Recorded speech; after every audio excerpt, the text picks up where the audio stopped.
Welcome to the second episode of Healthy, Sweet और Dessert Recipes.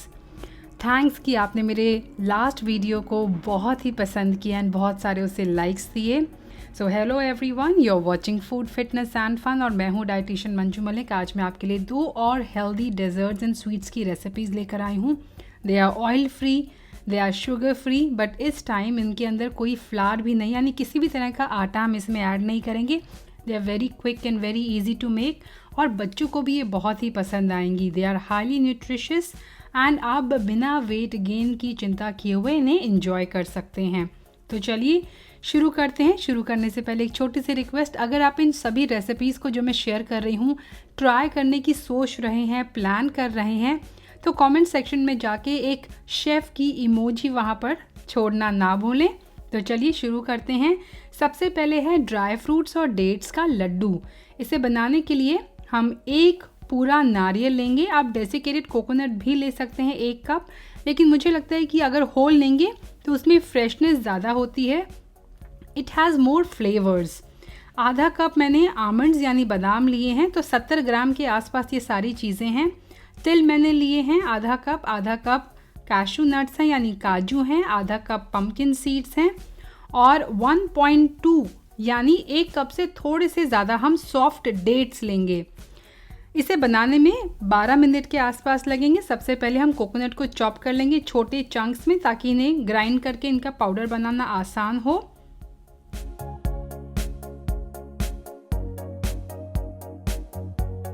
Next pan में मैंने dry roast करने के लिए बादाम डाल दिए हैं. जब बादाम हल्के से रोस्ट हो जाएंगे तब हम इसके अंदर काजू, पम्पकिन सीड्स और सफ़ेद तिल भी डाल देंगे.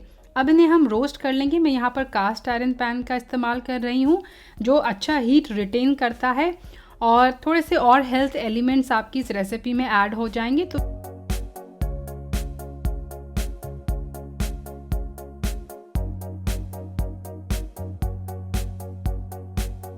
ये रोस्ट हो गया है, इसे हम साइड में रख देते हैं.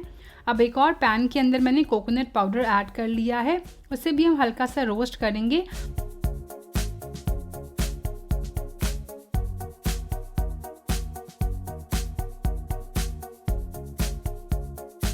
और फिर बाकी जो हमने अपने सीड्स और नट्स जो हमने रोस्ट किए थे वो भी हम इसके अंदर ऐड कर देंगे.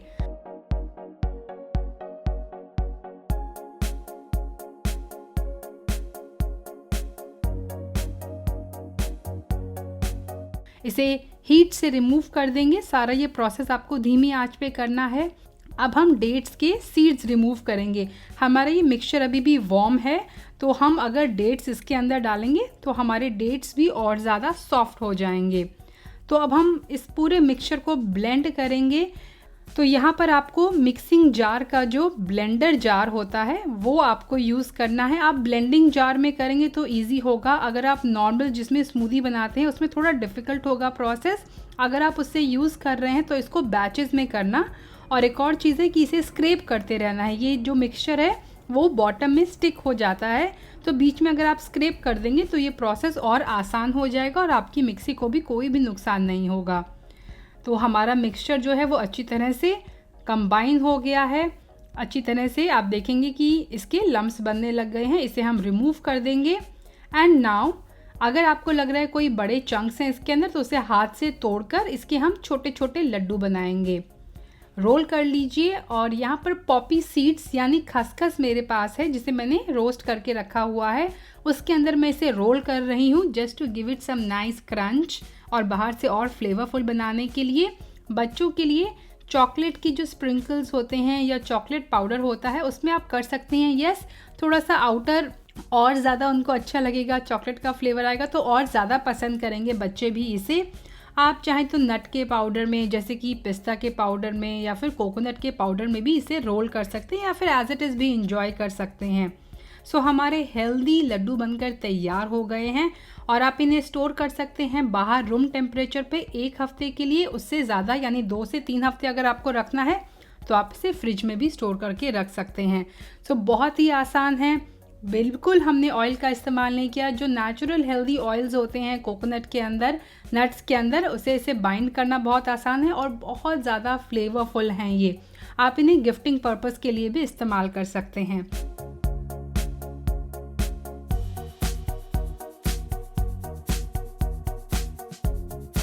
हमारी दूसरी रेसिपी है chewy chocolate peanut bytes. Now अगर आपको बचपन में एक्लेयर्स खाना बहुत पसंद था तो ये रेसिपी आपकी फेवरेट होने वाली है, because it has the same texture. इसके अंदर टेक्सचर वही है लेकिन ये उससे बहुत ज़्यादा हेल्दी है, बिकॉज इसके अंदर भी कोई रिफाइंड शुगर हम ऐड नहीं करेंगे। इसे बनाने के लिए 1/3 कप हम पीनट बटर लेंगे, यानी 5 टेबलस्पून के आसपास। 100% नेचुरल होना चाहिए पीनट बटर। 1/4 कप मैंने लिया है प्योर हनी, ये फॉरेस्ट हनी है, 4 टेबलस्पून। आप कोई भी ले सकते हैं बट मेक श्योर कि वो प्योर हो। 80 ग्राम हम लो फैट पनीर लेंगे। डार्क चॉकलेट जो 50% डार्क है वो मैं इसमें इस्तेमाल कर रही हूँ, और कुछ चॉप किए हुए नट्स एंड सीड्स हम लेंगे फॉर गार्निशिंग। कुकिंग टाइम इसका भी वैसे 10 मिनट है, लेकिन थोड़ा वेटिंग टाइम है क्योंकि हमें इसे 2 बार सेट करना है फ्रिज के अंदर। इसे बनाने के लिए सबसे पहले मैंने पनीर लिया है, जिसे छोटे पीसेस में मैंने कट कर लिया है, उसे ब्लेंडर में मैंने ऐड कर दिया है। साथ ही पीनट बटर और हनी भी हम उसके अंदर ऐड कर देंगे।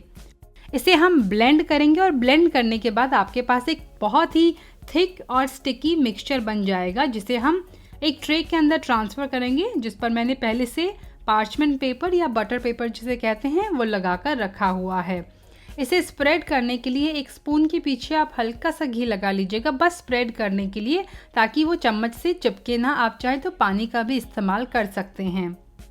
नाउ इस रेसिपी को मैंने 3 बार ट्राई किया है। मैंने इसे मलाई के साथ भी ट्राई किया है, आधा कप मलाई के साथ। मैंने क्रीम के साथ भी ट्राई किया है, लेकिन पनीर के साथ मुझे सबसे ज़्यादा हेल्दी लगा, बिकॉज मैंने लो फैट पनीर इसमें लिया है, प्लस इसमें प्रोटीन का फैक्टर भी ऐड हो जाता है। So this is the recipe which turn out to be the best, जिसे मैं आपके साथ शेयर कर रही हूँ। तो हम इसे सेट करने के लिए फ्रिज में रख देंगे, और फ्रिज में ये हो जाएगा विदिन 40 मिनट्स अच्छी तरह से सेट। अब फ्रिज से निकाल कर इसका जो पार्चमेंट पेपर है वो मैंने रिमूव कर दिया है, और इसे अब हम स्क्वायर्स में कट कर रहे हैं। बहुत आसानी से ये कट हो गए हैं।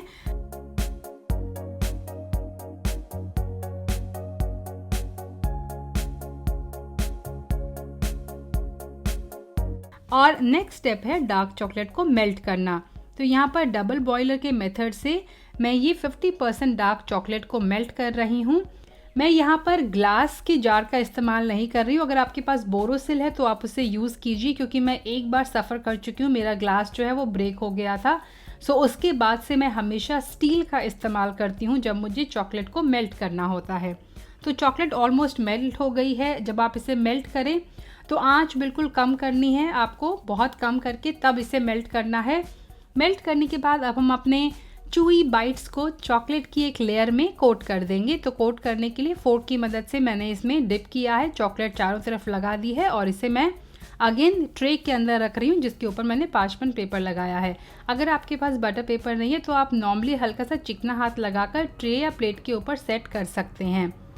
तो चॉकलेट्स जो हैं वो हो गई हैं। अब थोड़ा सा जो चॉकलेट था वो बोल के अंदर बच गया था, तो बाकी बची हुई जो बाइट्स थी मैंने उसके अंदर डालकर उसे मिक्स कर दिया है। तो आप उसकी इस तरह से बॉल भी बना सकते हैं। तो ये हमारी पीनट चॉकलेट बॉल्स बन जाएंगी। इसे भी मैंने डाल दिया है, और साथ ही मैंने उसके ऊपर आमंड्स यानी बादाम और पंपकिन सीड्स को चॉप करके ऐड कर दिया है। इससे ये गार्निश होकर सुंदर तो दिखेंगी, लेकिन साथ ही बहुत अच्छा क्रंच आएगा इसके ऊपर। अगर आपके पास पिस्ता है या फिर ड्राई रोज की पेटल्स हैं या सैफरॉन या कुछ भी ऐसी चीज़ है जिससे आप गार्निश करना चाहते हैं तो आप गार्निश कर सकते हैं। एक और सीक्रेट टिप मैं आपके साथ शेयर करूंगी। अगर आपके पास ऑरेंज है तो आप ऑरेंज के जेस्ट को पनीर के साथ ब्लेंड कर सकते हैं, और उससे बहुत अच्छा ऑरेंज का फ्लेवर आएगा। तो अंदर आप फ्लेवर भी ऐड कर सकते हैं, आप वेनिला भी ऐड कर सकते हैं, आप चाहें तो इसके अंदर कार्डमम भी ऐड कर सकते हैं। तो इसे फिर से मैंने सेट होने के लिए फ्रिज में रख दिया, और 1 घंटे के आसपास लगेगा, और आपकी healthy chewy chocolate peanut bytes बनकर तैयार हो गई हैं। ये बाहर से तो थोड़ी सी क्रंची हैं, लेकिन अंदर से बहुत ही क्रीमी एंड च्यूई हैं। सो आप इसे भी ज़रूर ट्राई कीजिएगा। And as I said in the beginning, do not forget to give a chef emoji in the comment box if you are interested in trying out the recipe, अगर आप recipe को try करना चाहते हैं तो एक chef emoji मेरे साथ कमेंट सेक्शन में शेयर करना ना भूलें। साथ ही ट्राई करने के बाद आप अपना फीडबैक भी मेरे साथ कमेंट सेक्शन में ज़रूर शेयर करें ताकि बाकी लोगों को भी पता लगे कि ये कैसे बनकर लगती हैं। So thanks for watching, stay healthy, stay fit, stay active and I will be back very soon. एक और मैं इस सीरीज़ में अगली जो 2 रेसिपीज़ हैं वो जल्दी मैं शेयर करने वाली हूँ। So stay tune, bye bye.